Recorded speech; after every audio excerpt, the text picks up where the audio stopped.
Sunita Williams 1965 চনৰ ছেপ্টেম্বৰত United ষ্টেটছৰ অহিও ইউক্লিডত জন্ম হয়। এইগৰাকী মহাকাশ বিজ্ঞানী সুনিতা উইলিয়ামছৰ পিতৃ আছিল ভাৰতীয় মূলৰ দীপক পাণ্ডিয়া আৰু মাতৃ বনি পাণ্ডিয়া। পিতৃ আছিল এজন চিকিৎসক তথা স্নায়ুৰ বিজ্ঞানী আৰু মাতৃ আছিল এগৰাকী ৰসায়নবিদ। এইগৰাকী মহান মহাকাশচাৰী সুনিতা উইলিয়ামছে এবাৰ নহয় দুবাৰ নহয় একাধিকবাৰ মহাকাশ ভ্ৰমণ কৰিছে, যাৰ নামত মহাকাশত অধিক দিন থকাৰ ৰেকৰ্ড প্ৰতিষ্ঠা হৈছে। আহক এইগৰাকী অৱসৰপ্ৰাপ্ত US-ৰ নেভিৰ বিষয়া সুনিতা উইলিয়ামছ কেনেদৰে মহাকাশত আবদ্ধ হৈ আছে তাৰ বিষয়ে আলোচনা কৰোঁ। হেল্ল' আৰু নমস্কাৰ সকলোকে। 5 জুন 2024 সময় 10:52 ৰাতিপুৱা।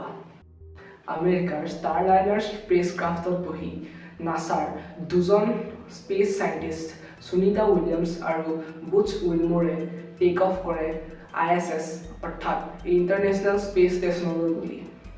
এই যে ক'লো ষ্টাৰলাইনাৰ বুলি, এইখন এখন প্ৰাইভেট কোম্পানী বয়িঙে বনোৱা এখন স্পেচক্ৰাফ্ট হয়। বয়িং এটা এয়াৰক্ৰাফ্ট বা উৰাজাহাজ বনোৱা কোম্পানী।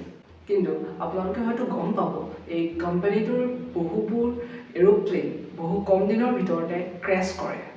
আচলতে এই মিছনটো এই এয়াৰক্ৰাফ্টখনত পৰীক্ষা কৰাৰ বাবেহে আছিল আৰু সেইবাবে এই মিছনটোৰ নাম আছিল বয়িং ক্ৰিউ ফ্লাইট টেষ্ট। মই ক'লোৱেই যে এই স্পেচক্ৰাফ্টখনে 5 জুন 2024 দিনা টেক অফ কৰে আৰু পাছদিনাই গৈ ইণ্টাৰনেশ্যনেল স্পেচ ষ্টেচন তথা ISS-ত ডকিং কৰে আৰু ছাকচেছফুলি এই ডক সম্পূৰ্ণ হয়।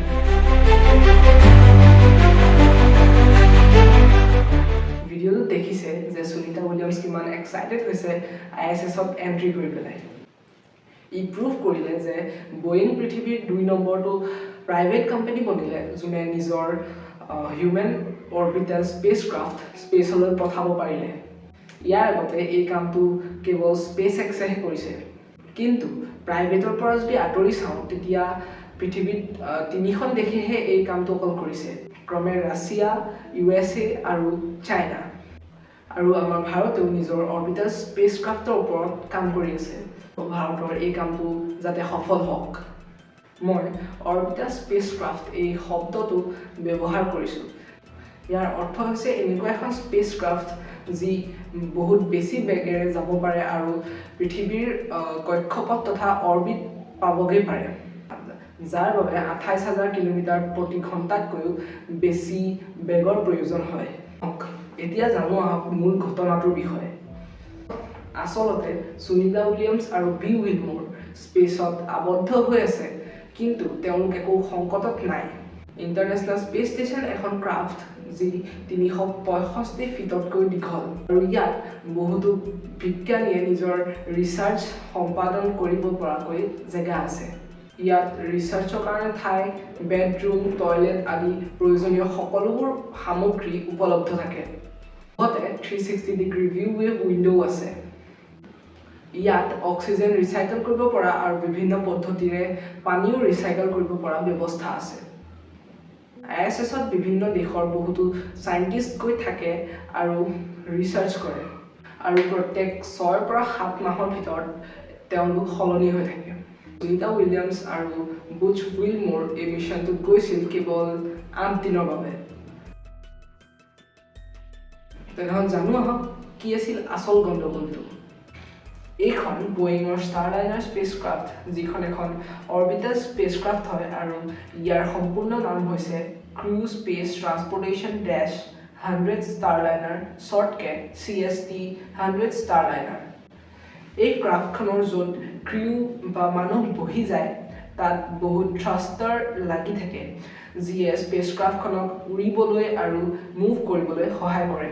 এই মিছনটোত এই থ্ৰাষ্টাৰ্ছ কেইটাৰ বাবেই দুজন চাইণ্টিষ্ট 8 দিনৰ বাবে স্পেচলৈ গৈ 8 মাহ থাকিবগৈলগীয়া আৰু এই থ্ৰাষ্টাৰ্ছকেইটাৰ কাৰণেই দুজন চাইণ্টিষ্ট 8 দিনৰ বাবে স্পেচলৈ গৈ 8 মাহতকৈও বেছি দিন থাকিবগৈ লগা হৈছে। আচলতে স্পেচক্ৰাফ্টখন লঞ্চ হোৱাৰ পাছতেই দুটা লিক দেখা গৈছিল ইয়াৰ থ্ৰাষ্টাৰ্ছত আৰু ডকিং কৰাৰ সময়ত 4টা লিক ধৰা পেলোৱা গ'ল। ষ্টাৰলাইনাৰে ছাকচেছফুলি ডকিং কৰিলে, কিন্তু ইয়াত মানুহ লৈ পৃথিৱীলৈ ঘূৰি হোৱাৰ বাবে ইয়াক 3 মাহৰ ভিতৰত খালীকেই পৃথিৱীলৈ উভতাই অনা হ'ল। বহু মানুহে ভাবিছিল যে এই চাইণ্টিষ্ট কেইজন কেনেকৈ উভতি আহিব এতিয়া। আচলতে মই ক'লোৱেই যে 6 পৰা 7 মাহৰ ভিতৰত চাইণ্টিষ্ট সলনি হৈ থাকে।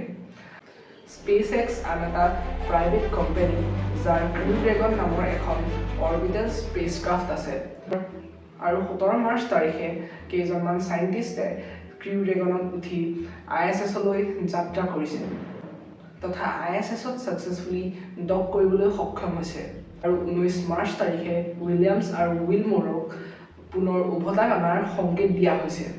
আপোনালোকে ভাবিছে চাগে এই কামটোত ইমান দিন কিয় লগালে? এইটো সেইকাৰণে যে নিৰ্দিষ্ট দিনৰ অন্তত চাইণ্টিষ্ট ISS-লৈ অহা যোৱা কৰিয়ে থাকে।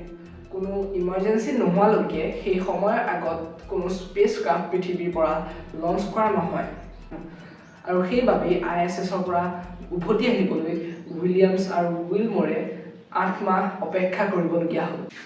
আশা কৰোঁ ভিডিঅ'টো চাই আপোনালোকে ইনফৰ্মেটিভ পালে আৰু এই মিছনটোক লৈ আপোনালোকৰ বহুতো ভুল ধাৰণা আঁতৰিলে।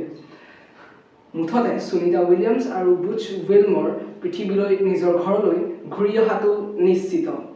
যদি চাই ভাল পালে ভিডিঅ'টো লাইক কৰিব নাপাহৰিব আৰু চেনেলটো ছাবস্ক্ৰাইব কৰি দিব। ধন্যবাদ।